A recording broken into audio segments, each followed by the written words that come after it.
Ngayon, ating pag-aralan ang paglagay sa abacus ng mga bilang na higit sa 10 at mga decimal na bilang.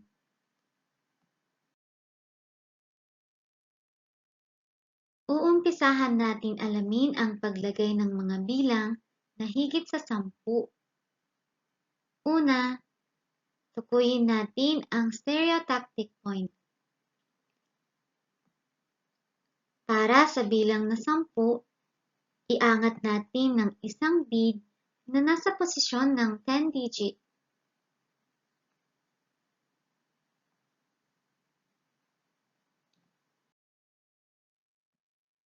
Para sa bilang na 100, iangat natin ng isang bead na nasa posisyon ng 100 digit.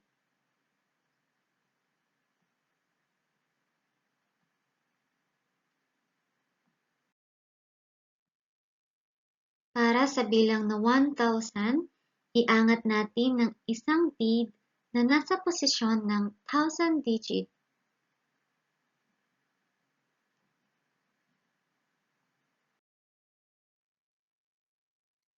Para sa bilang ng 2,058, iangat natin ng dalawang beads sa posisyon ng 1,000 digit.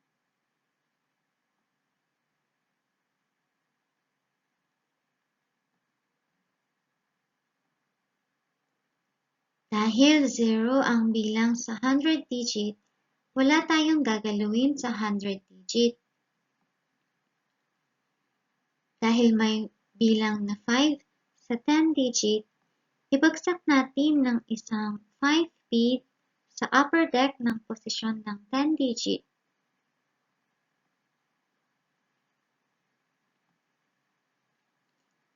Dahil 1 digit ay 8, sabay natin galawin ang tatlong 1 bead at isang 5 bead sa pamamagitan ng hinlalaki at hintuturo.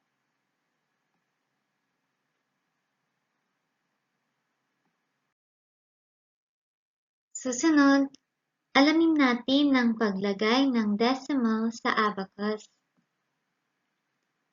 Para sa 0.1, iangat natin ng isang 1 bead na nasa posisyon ng 1/10.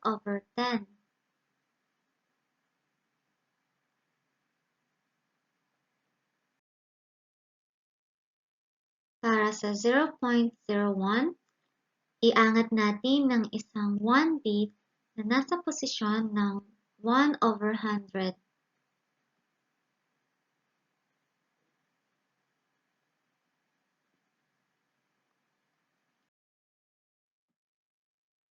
Para sa 0.001, iangat natin ang isang 1 bead na nasa posisyon ng 1/1000.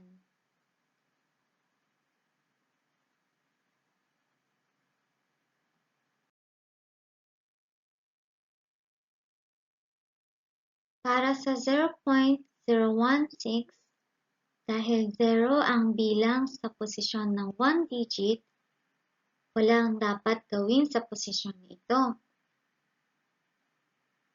Para sa posisyon ng 1/10, 0 rin ang bilang kaya walang kailangan galawin sa posisyon na ito.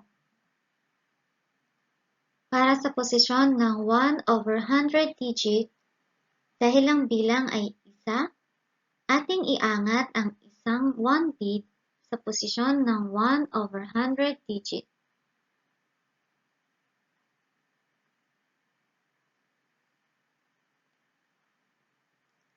Para sa posisyon ng 1/1000 digit, dahil may bilang na 6, sabay nating galawin ang isang 1 bead at isang 5 bead sa pamamagitan ng hinlalaki at hintuturo.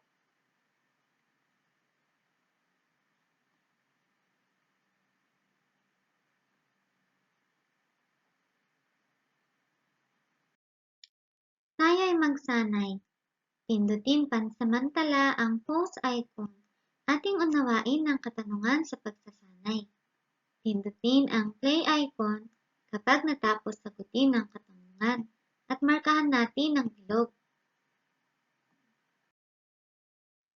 Ngayon, magtugma tayo ng sagot.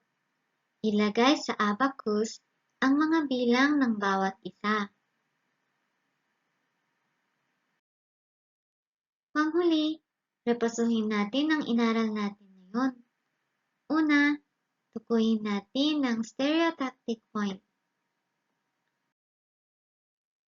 Ang 2 ay nasa posisyon ng 1 digit, kaya ilagay natin ang bilang na 2 sa posisyon ng 1 digit.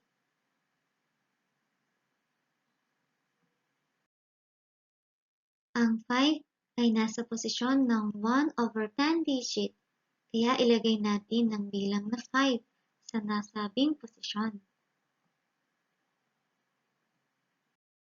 0 ang nasa posisyon ng 100 digit, kaya walang kailangan galawin sa nasabing posisyon. Ang 6 ay nasa posisyon ng 1/1000 digit, kaya ilagay natin ang bilang na 6 sa nasabing posisyon. Ito ang katapusan ng ating pag-aaral sa araw na ito.